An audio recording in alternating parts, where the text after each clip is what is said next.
Olá a todos e a todas. Para mim é um prazer enorme estar aqui com vocês para compartilhar resultados, né, de uma pesquisa recente, ainda em andamento, na realidade, financiada e apoiada pelo Instituto Jung, tá? E as reflexões, as primeiras reflexões dela decorrentes, né?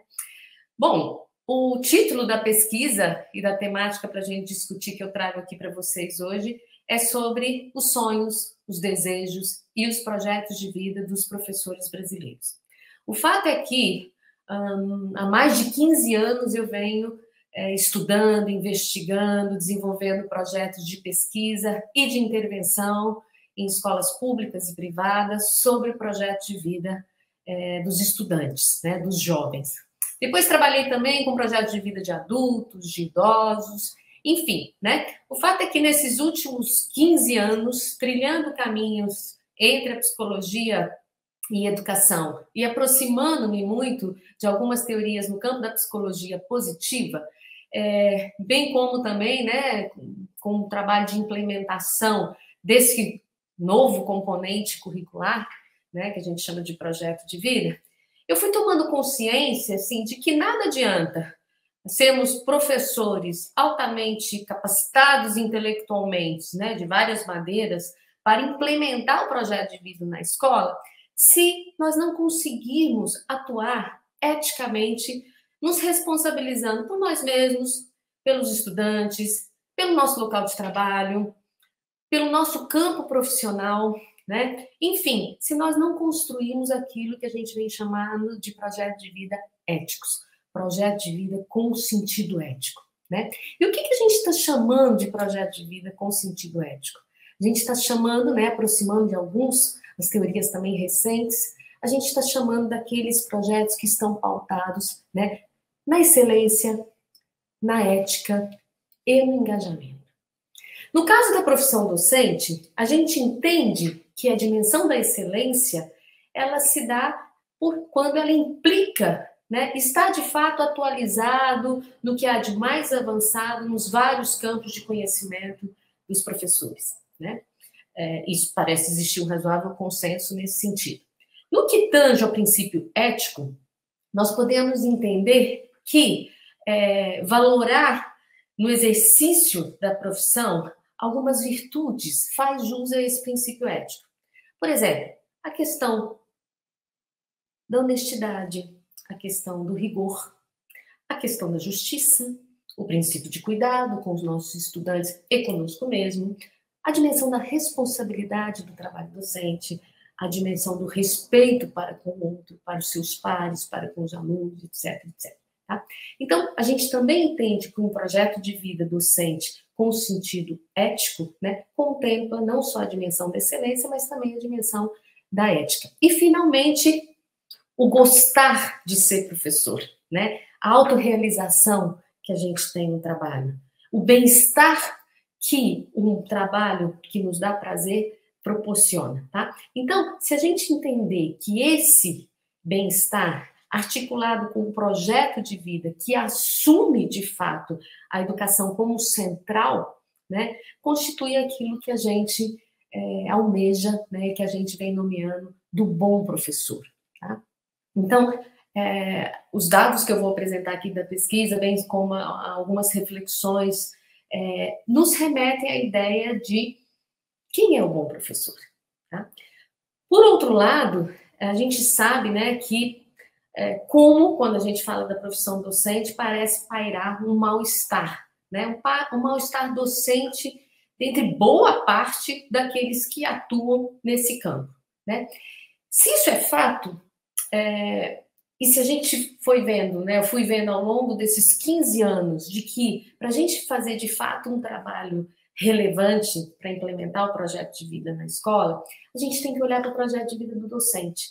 Então, nesse sentido, nos pareceu bastante importante, nos pareceu legítimo, né, ouvir de forma espontânea mesmo os projetos. Quais são os projetos de vida dos docentes? Quais são os seus sonhos? Quais são os seus desejos? Né?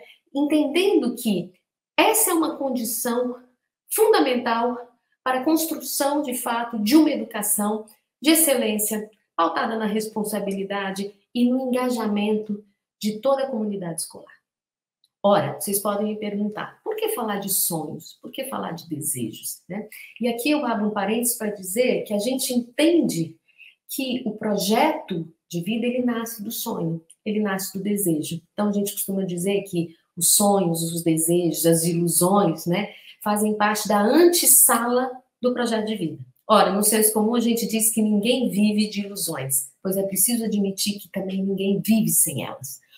Entendendo o projeto de vida como um construto psicológico, né, a gente está entendendo que é preciso a gente sonhar, né? É preciso a gente ter ilusão para viver. E é daí que emergem os nossos projetos de vida, que requerem ações, que requerem movimento para atingi-los, né?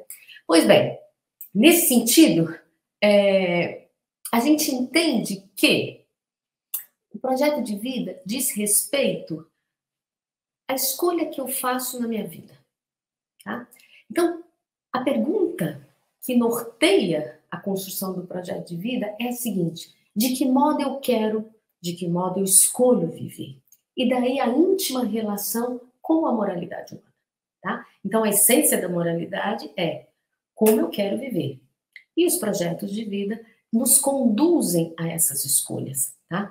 Então, o que a gente foi fazer? Ora, para a gente, de fato, fazer jus à ideia de implementar nas escolas os projetos de vida e nos cursos de formação de professores, nos pareceu absolutamente importante ouvir os docentes sobre os seus sonhos, sobre os seus desejos. Tá? Então, nós fizemos uma pesquisa enorme, com várias perguntas, e aqui eu quero trazer para a reflexão da gente os resultados de apenas duas delas. Tá? Então, nós fizemos duas perguntas que diziam respeito diretamente aos projetos de vida, aos sonhos. A primeira delas a gente perguntava, perguntas abertas para os docentes, quais são os seus objetivos e planos para os próximos anos e para um futuro mais distante? E a gente pedia para que eles explicassem muito como é que eles se sentiam em relação a esses objetivos e planos. E uma segunda pergunta remetia diretamente aos projetos de vida, pedindo para que eles descrevessem com muitos detalhes os pensamentos, os sentimentos, as ações a respeito dos seus projetos de vida. E fomos ouvir o docente da escola pública brasileira. Para tanto, nós construímos uma amostra, né, de 2.000 professores de escolas públicas da educação básica, representando sempre a proporcionalidade da distribuição geográfica dos docentes do Brasil, tá? Isso seguindo o Censo da Educação Brasileira Básica de 2018. Então, nós tivemos as 5 regiões, Norte, Nordeste, Centro-Oeste, Sudeste e Sul, com as devidas proporcionalidades sendo respeitadas, tá? Pois bem, e atenção, aqui metodologicamente tem uma coisa que preciso chamar a atenção. Quando eu disse ouvi-los espontaneamente, vejam bem que as perguntas eram abertas, portanto, eles podiam falar de qualquer coisa, tá?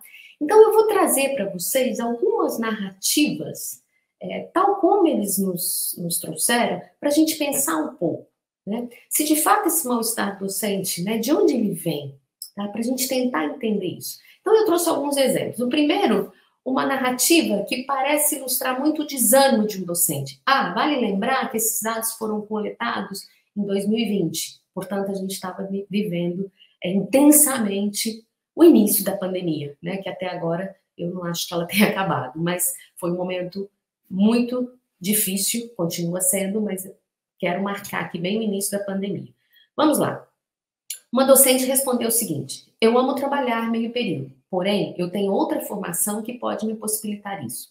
Eu só não saí da sala de aula ainda porque eu aprecio a estabilidade do concurso público e aguardo entrar em outro na minha área de formação. Eu quero ter tempo para minha família, para meus filhos e para mim. Infelizmente, o professor é desvalorizado e desunido demais. Eu já trabalhei na gestão escolar e vi cobra comendo cobra. Um ego desnecessário que nada ajuda a sociedade. Eu nunca sonhei em ser professora. Os caminhos da minha vida me trouxeram até aqui. Mas eu não pretendo ficar por muito tempo. Já passou meu tempo de idealizações e de achar que conseguiria mudar as coisas. Pois bem, a gente vê claramente, né, o desânimo e como a educação não faz parte das projeções futuras dessa docente. Vamos ver um outro exemplo também que retrata esse desânimo, né, que paira esse desânimo.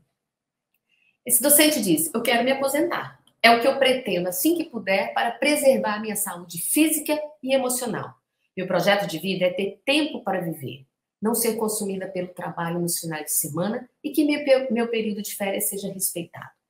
Cada dia eu me sinto mais desmotivada diante das pressões e da falta de valorização, além de sermos tratados como robôs.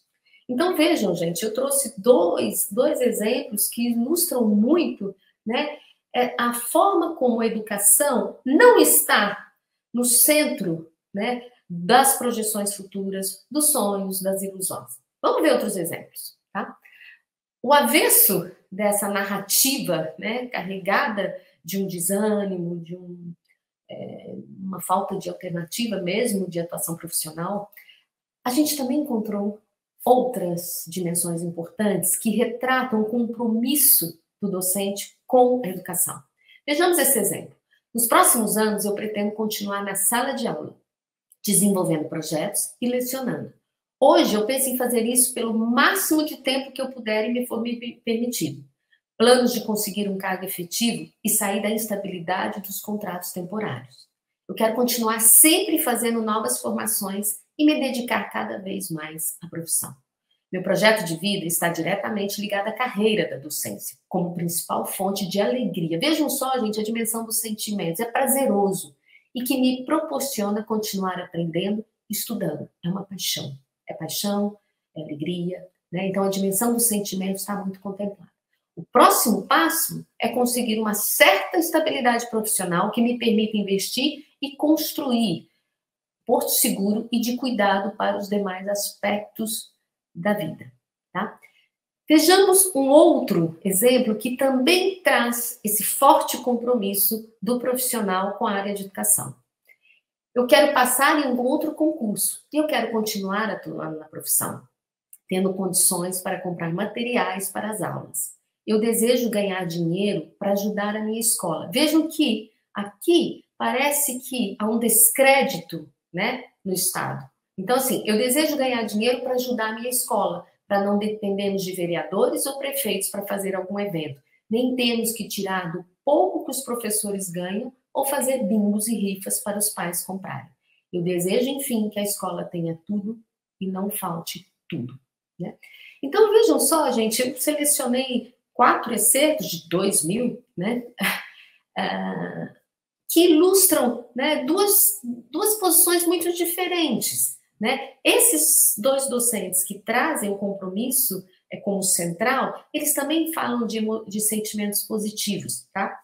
Bom, aqui eu queria trazer um resultado, né, que eu acho que é importante, quantitativo, que é claro que a diversidade de respostas e as categorias são inúmeras, né? Nós estamos falando de um codebook que tem inúmeras, mais de 200 subcategorias de análise, mas que nos permitiu agrupar essa diversidade das narrativas em 2 grandes categorias, né? A primeira delas, daqueles docentes que colocam a educação no centro das narrativas, tá? E aqueles que não colocam a educação como lugar de destaque.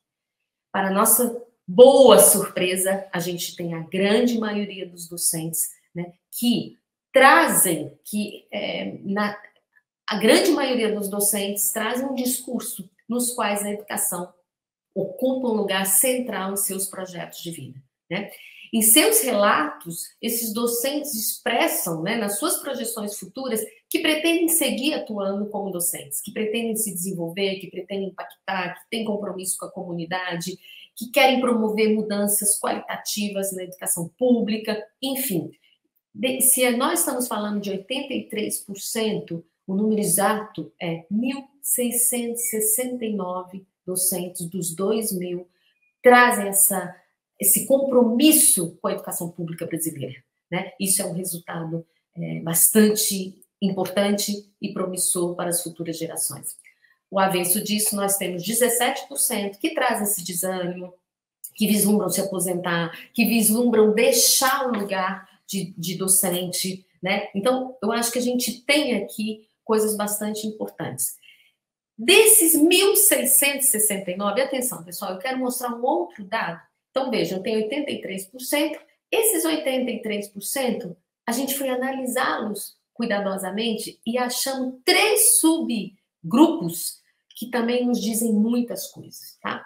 Nós tivemos um grande percentual, 59% desses 1.669 docentes que afirmam que querem continuar estudando, investindo no seu profissionalismo, que querem aprimorar-se. Isso é um número bastante expressivo e que nos remete à responsabilidade, né, que a gente tem com a formação desses docentes. Tá?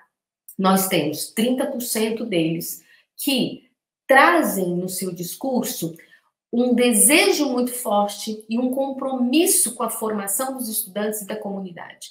Eu vou trazer alguns exemplos já, mas são docentes que expressam, né, o seu desejo de impactar a vida, a formação dos seus estudantes, de proporcionar a eles uma formação de fato que lhes dê um sentido para a vida, né, para a gente superar o que a gente lamentavelmente vê muitos jovens, a falta de perspectiva, né, não sabem o que querem, não sabem o que querem atuar. Bom, e temos um percentual de 11% que falam da qualidade, do compromisso que tem com a qualidade na educação, não necessariamente pela via do desenvolvimento profissional. Eu vou dar alguns exemplos desses 3 grandes grupos, né, para ilustrar um pouco, né, como é diverso e, apesar de diverso, tem algo que os une. Tá? Então, vejam só, um docente que diz o seguinte: eu quero poder me desenvolver ainda mais como excelente profissional e assim conseguir ajudar muitos. Eu estou trilhando o caminho, um degrau de cada vez, e acho que estou indo bem. Eu fiz recentemente uma especialização em neuropsicopedagogia e estou amando muito ajudar os outros a se desenvolver. É uma felicidade imensa. Então vejam, gente, né, que o fato de ele se aprimorar para oferecer aos seus alunos uma educação de mais qualidade é algo que lhe traz muito prazer, muita satisfação, muita felicidade. Vejamos outro exemplo desse mesmo grupo. Meu objetivo é sempre melhorar na minha profissão. Eu sempre busco melhoria. E isso é o que me dá forças para continuar. Buscar uma educação de qualidade para meus alunos e para os meus filhos. Acredito que o que eu quero para meus filhos, eu também quero para os meus alunos. E, sem dúvida, o que eu quero para eles é a educação de qualidade. Então, vejam, gente, que quando a gente fala de trazer a educação como central, né, a gente está falando, todas essas dimensões estão imbricadas, né? Então, assim, é um processo de retroalimentação. Eu quero me desenvolver para proporcionar uma educação de qualidade e isso vai reverberar na formação dos alunos. É claro que são todos interligados, mas a gente identificou essas 3 grandes categorias.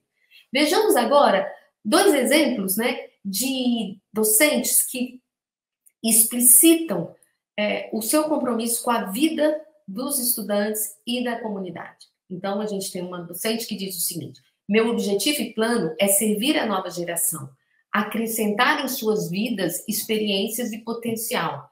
Eu sinto que tenho um trabalho desafiador e que me motiva a fazer o melhor de mim. Tá? Outro exemplo, ainda centrado no compromisso com os estudantes, eu quero ser uma profissional melhor, com mais bagagem, com mais experiência, com conteúdos melhores para os meus alunos. Eu quero poder marcar positivamente a vida dos alunos e das pessoas que trabalham comigo. Eu não almejo cargos acima do meu. Eu gosto muito do que eu faço dentro de sala de aula. E acredito que estou no caminho certo, estudando sempre. A gente chama, né, no campo da psicologia moral, a gente pode nomear essa narrativa, né, como uma dimensão da ética do cuidado. Então, ele poderia estar falando da qualidade da educação sem falar dos estudantes, sem falar dos seus pares, tá? Mas isso traz explicitamente um cuidado que ele tem com o outro. E para ilustrar o terceiro grande grupo, eu quero mencionar um exemplo aqui de um docente que explicitamente está comprometido com a busca aí pela qualidade na educação. Então, ele diz o seguinte: já com 28 anos de magistério, eu ainda tenho muito fôlego e desejo de contribuir mais. Eu não posso me aposentar em função da idade, e nem é meu desejo no momento. Eu tenho planos de criar um espaço mais envolvente para o ensino de ciências, um clube de ciências no contraturno ou algo parecido. Temos desejo de um espaço de robótica. Ano passado, criamos um grupo de estudo com professores e desejamos retomar os estudos e trocas de experiência. Um grupo de estudo de livre adesão. participa quem acredita e deseja, de fato, fazer a diferença. Tá?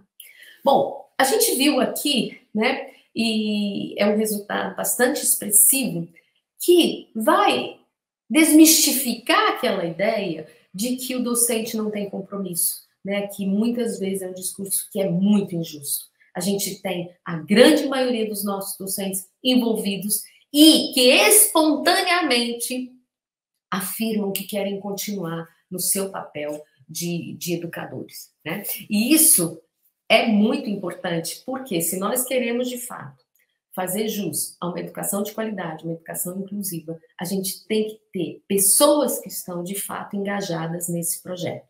E, nesse sentido, eu trago aqui para vocês um conceito para a gente pensar sobre o projeto de vida dos docentes. Tá? Quando a gente fala da construção de um projeto de vida, a gente entende que a construção do projeto de vida, ela exige que o sujeito conheça a si próprio e o mundo que o cerca. Essa ideia, que é uma ideia de autoconhecimento, ela é precisa ela ser entendida, tá? Como um processo que é intrapessoal, mas que se dá na relação com o outro. Então, quando a gente vem falando, né, há anos já defendendo essa ideia de que é preciso, é necessário que o sujeito, no caso os professores, né, que é o público com quem a gente trabalha, compreenda de que forma as suas crenças, os seus valores, as suas aspirações pessoais, os seus desejos, os seus sentimentos estão a serviço da realização de algo que contribua com a sociedade, contribua com o mundo, portanto faz jus à dimensão, o sentido ético do projeto, mas que também faz o sentido para o self. Né? Então, no sentido do que é um grande estudioso, né, a maior referência, né, de quem eu aprendi, com quem eu aprendi muito desde 2008, que é o professor Damon, né? Quando a gente fala de projeto de vida como uma intenção estável e generalizada de alcançar algo que está focado no sujeito, mas que vai além do sujeito. Né? Então, assim, essa dimensão do projeto de vida é uma dimensão que me traz satisfação, me traz realizações, mas eu tenho um compromisso que vai além do sujeito. E no caso do projeto de vida, é preciso colocar o projeto de vida como um construto psicológico. Tá? É claro que ele é intransferível, ninguém constrói o projeto pelo outro, mas ele se dá nas relações, nas interações. E isso a gente tem que romper com aquela ideia, que eu tenho visto muito frequentemente na escola, que a construção do projeto de vida é um processo estritamente ou exclusivamente reflexivo. Né? Ele não é. Então, a gente tem trabalhado com vários projetos de intervenção no sentido de implementar ações junto à comunidade, junto aos estudantes, que transcenda essa ideia da reflexão. Isso porque a gente está muito respaldado no conceito que vocês estão vendo aí, que a gente chama, né, o modelo PERMA. Tá? Esse modelo, ele foi criado por um dos autores, um dos fundadores da psicologia positiva, cujo nome é Martin Seligman, tá? E eu acho que é uma boa referência para a gente se aproximar do conceito de qualidade do ambiente no qual a gente trabalha e do bem-estar daqueles que ali estão, tá?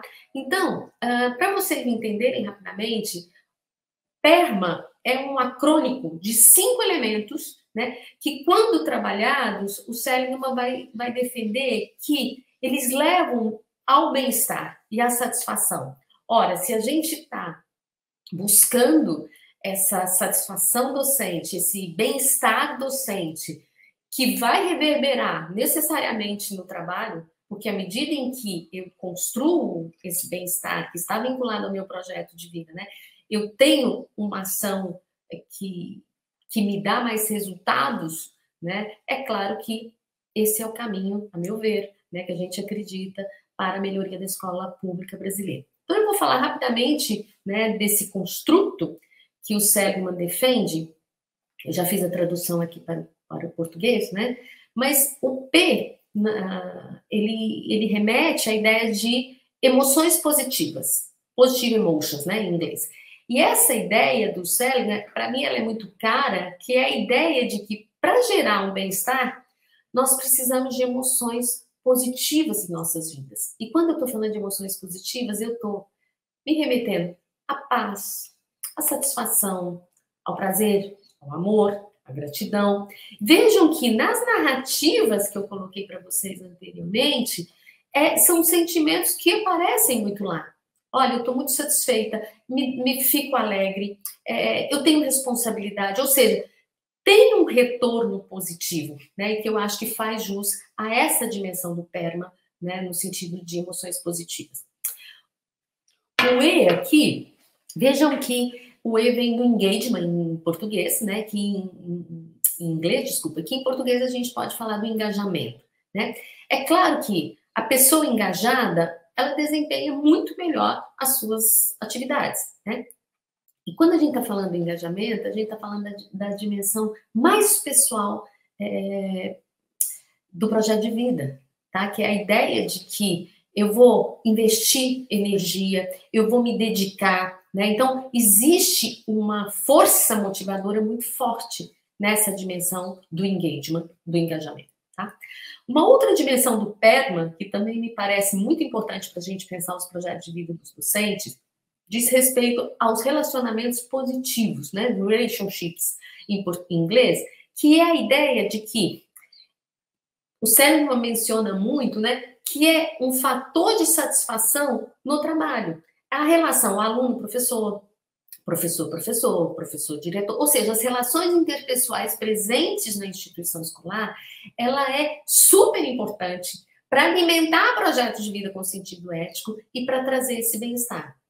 Ora, quando eu estou falando de relações satisfatórias, isso, obviamente, que nos remete à construção de uma escola mais democrática, onde as pessoas tenham seus direitos garantidos, onde a voz das pessoas tenha, de fato, uma validade, né? Então, assim, a gente precisa pensar muito na construção de escolas mais democráticas. E aí a gente tem várias ações, né? Assembleias escolares, a gente pode pensar em várias ações para fazer jus ao princípio de relações, de fato, mais democráticas e mais satisfatórias. Tá?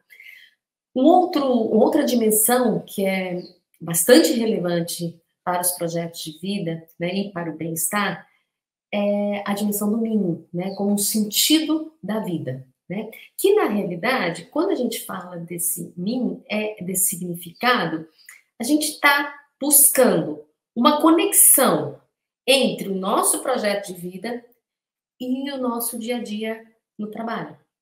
Então, eu fico pensando, né, se de fato as ações docentes, se os professores têm consciência do sentido das suas ações para ele mesmo, né? Eu vou me remeter a uma fala da minha filha, tenho uma filha de 12 anos, né?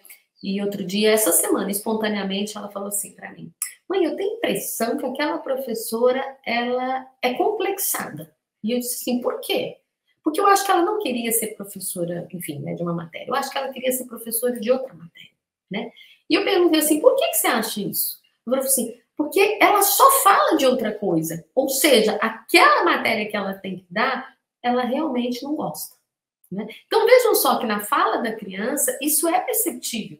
E eu fico me perguntando quantas vezes o docente cumpre tarefas, cumpre propostas e tal, mas não tem clareza, né, do sentido daquilo para ele, para os alunos. E eu acho que isso é super importante. Né?